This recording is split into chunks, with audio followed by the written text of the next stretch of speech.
Hey y'all, how you doing? Thanks for tuning in. Thanks for watching. Before I start, please like this video if you like it, and please subscribe, and also check out the podcast LE2B. And all right, so I'm going to get into it. Today I'm going to talk about the new Jordan Peele movie Nope, which just opened on last Friday. And I was very, very excited about this coming out because I really liked Get Out, and I really liked Us when it came out. I really, really liked Us when I first saw it, and then the more I saw it, I did not like it as much. I saw it like 5 times. So before, if you're watching this and you haven't seen it, you haven't seen Nope, you should know there's going to be spoilers ahead, so stop watching this or listening if you don't want to know what happens in Nope. I'm going to try and explain it, but it's even going to be difficult. It's kind of a movie. It's kind of a movie that's hard to even explain. Like, I don't even know how you would give it away.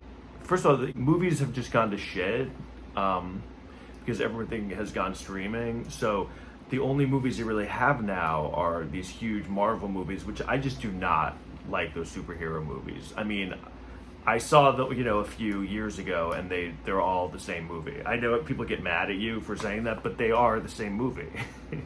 They're just kind of rehashing IP that they own to make money. And so at least, it's nice that Jordan Peele is at least making original stories, original content that is very, high budget and sprawling. It's like this and Top Gun 2, which I know was not original IP, but felt like original IP because it had been so long and is different. I mean, Top Gun 2 is, a sequel to something, but it's not the exact same movie, which is all those superhero movies are. I keep hearing this is a tangent, like people being like, yeah, some people are getting a little sick of these Marvel movies. Oh, really? Because it's the exact same movie every time? They're finally maybe tired of that? Jordan Peele, what's really amazing is obviously this has been said over and over, but I don't think it's addressed enough that the pivot that he made in his career is like one of the most amazing pivots I think that's happened in the history of the entertainment industry or film, where there was this comedic comedian guy who started out in a sketch show who was in the lane of comedy, had his own sketch comedy show, and he just pivoted into horror movie genre extremely successfully and was very effective immediately. And he clearly is a huge cinephile, and that's why I think he's so good, because he does kind of remind me of Tarantino, because it's a similar thing when I watch his movies, Jordan Peele's movies. It's similar to Tarantino, where they clearly are they have such a vast knowledge of cinema that they're able to pull and take things from different, movies they've seen or things that have been done. But because they have such a vast knowledge, they're taking it from things that are obscure that most people wouldn't even be aware of. And I mean, when you come down to it, like, that's what basically good art is just nothing's going to be completely original, especially now with all the content that's out there. But I think the great auteurs now are just able to be like, okay, I'm going to take something from this. It's like taking 10 different things and putting it into a bowl and making something new, it's kind of like rap music.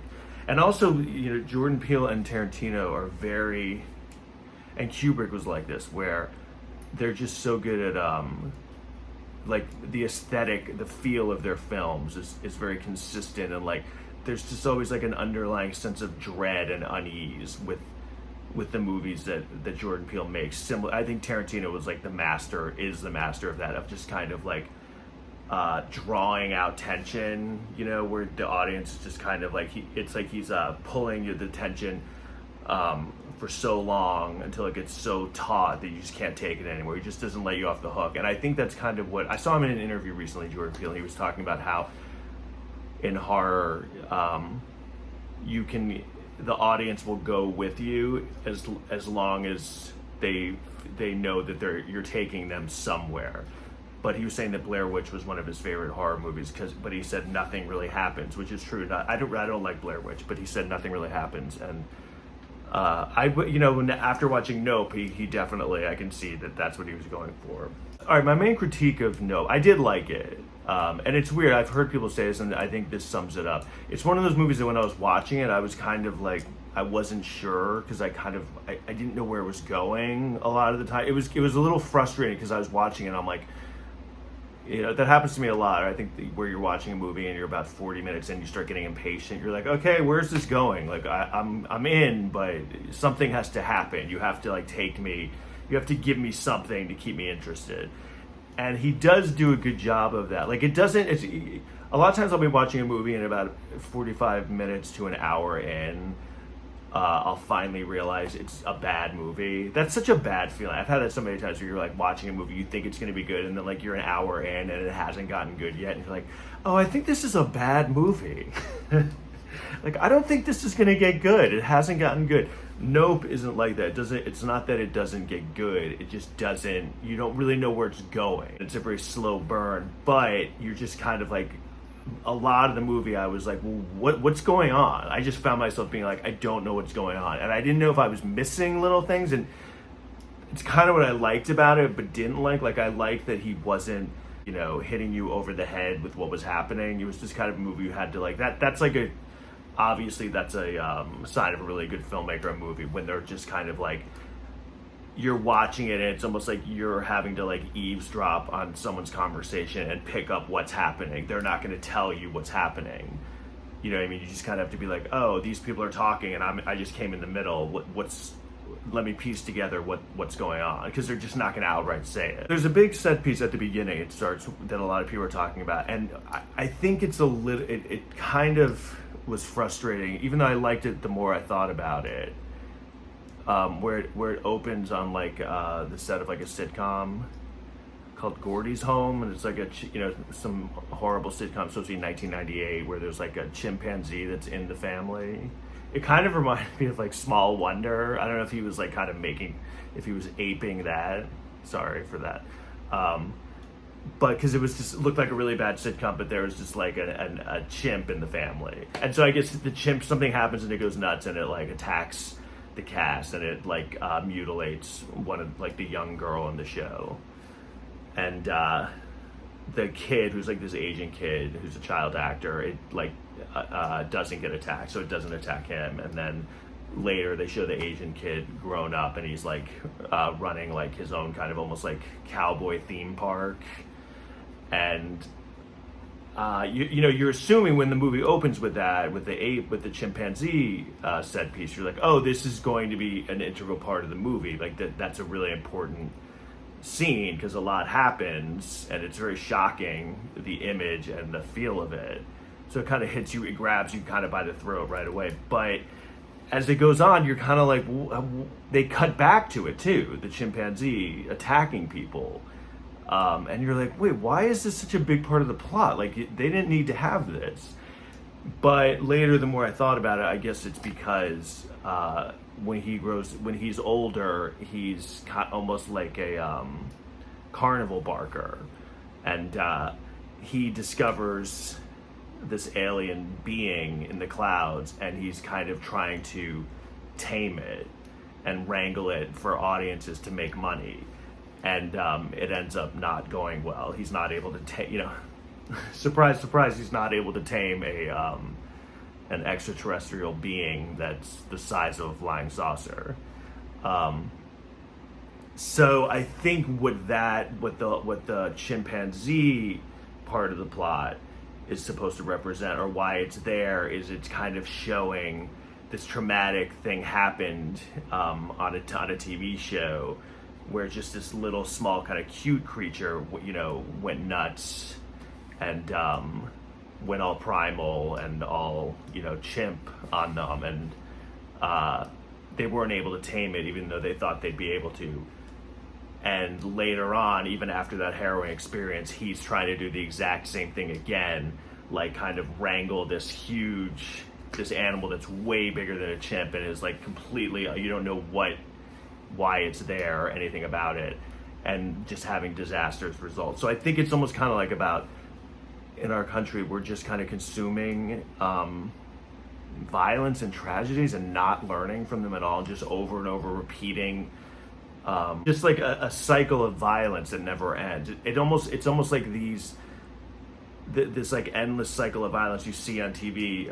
Like there's like a thirst for it. Like we're used to it now. Now we're like addicted to it. It's kind of become a part of the cycle of our lives. Like, oh, what is the big tragedy now that's going to happen this week? And then like if one doesn't happen, it's almost like you don't know what to do with yourself because you're so used to it. So I think that's kind of like, there's clearly like a lot going on with a commentary on like media and the consumption of violence on TV. I would guarantee you he's a big fan of Michael Haneke. He did the movie Funny Games, and that movie is all about like voyeur. It's all kind of like an insidey, almost like Cabin in the Woods type movie. Like it's kind of a horror movie, but it's like in on the joke, and part of the horror movie is almost like about the consumption of violence and horror and why people are so obsessed with it and why we watch these things.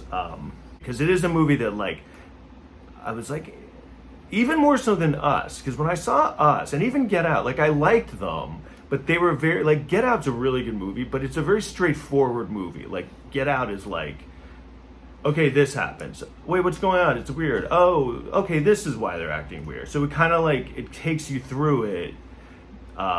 It's an easier movie. It's an easily consumed movie. It's more like straightforward plot. This is not like that. This is very like, when you leave, you're like, what? Wait, what's going on? So, and I really do like movies like that where you have to kind of think about what happened. And I see so many articles now where they're like, well, people are kind of trying to dissect with the movie, analyze it. Like, well, what did this mean? And what did that mean? And I think it's almost an impossible task for a movie like this. There's just so many ways to unpack it. There's so many things going on, which I think is also kind of the flaw with him a little bit. I think sometimes he bites up more than he can chew, Jordan Peele, because I think he's such a ambitious filmmaker that I would almost guarantee you he's such a creative guy. He probably has so many things going through his mind, and I think sometimes he gets kind of like I don't know, lost out there a little bit, like he's taking on too much because he's so good at it. And I think he's also painted himself into a corner where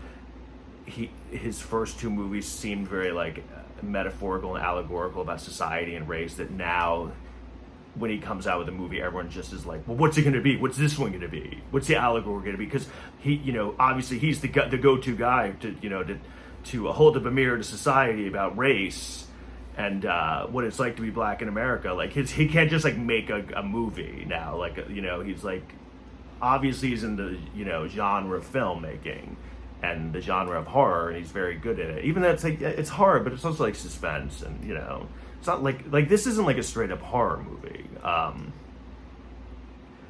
But, and also this is the one observation I had in the middle of it. I realized in the middle of it, because the whole movie, they're looking up at the sky and you kind of see little glimpses of, at first you think it's a flying saucer, so you see it like here and there, but you don't really see, you see like it's kind of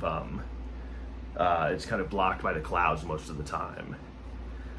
And that becomes a big part of the movie. They're trying, it's always, kind of blocked by the clouds, so they're always trying to like bring it out to get a picture of it, so that they can become rich and famous, which is another big theme of the movie. Like the culture we live in now of everyone, when they see anything, their interest isn't just like, wow, what is this? This is kind of an amazing thing. Their interest is immediately like, oh my God, look at this thing. It's cool and weird. Like, we need to get it on film so that I can become famous. Like, just, kind of a commentary on like, TikTok and Instagram, how just everyone is obsessed with like getting attention. Like, that's what anything exists for now. Like, oh my God, look at this thing. Like, I think there's like aliens from another planet. We get a camera, and there's no sense of like, I want to understand why they're here, or like, or even like, I mean, there's fear, but they're not even like, oh, we should move. They're like, we can't move. We have to get a picture, because then we can, get interviewed by Oprah, which is basically what our culture has kind of devolved into. So I was like, oh, he's basically doing Jaws, but from the other side. Like Jaws was in the water, so the whole time that you can't see the monster in the water because it's obviously it's underneath the ocean, in the ocean.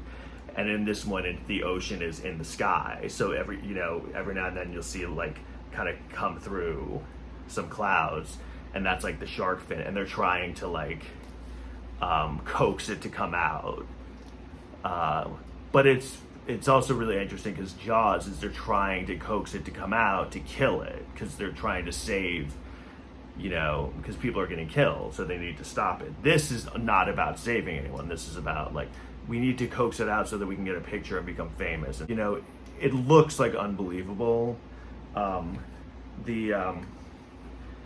The cinematographer is this guy, Han Vance, I forgot his last name, but he did like, you know, he does a lot of Christopher Nolan movies, and apparently he's like the premier cinematographer, you know, to do like IMAX cameras or film for IMAX.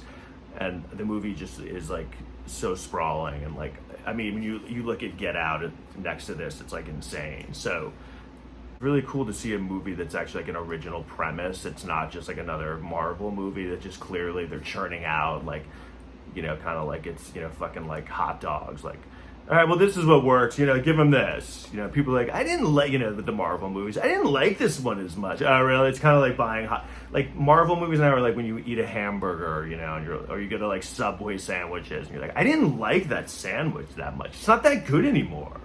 That's kind of what happened with Subway. They were like, God, it's so good. And they're like, I don't like it anymore. It's not that good. Yeah, it's the only thing you're eating. They have the same shit over and over. Go to another place. So that's basically what I'm trying to say. Nope is like a different Subway shop. Okay. I think I'm going to end because this has been kind of long. But like I said, please like this video. Please subscribe, and see you next time.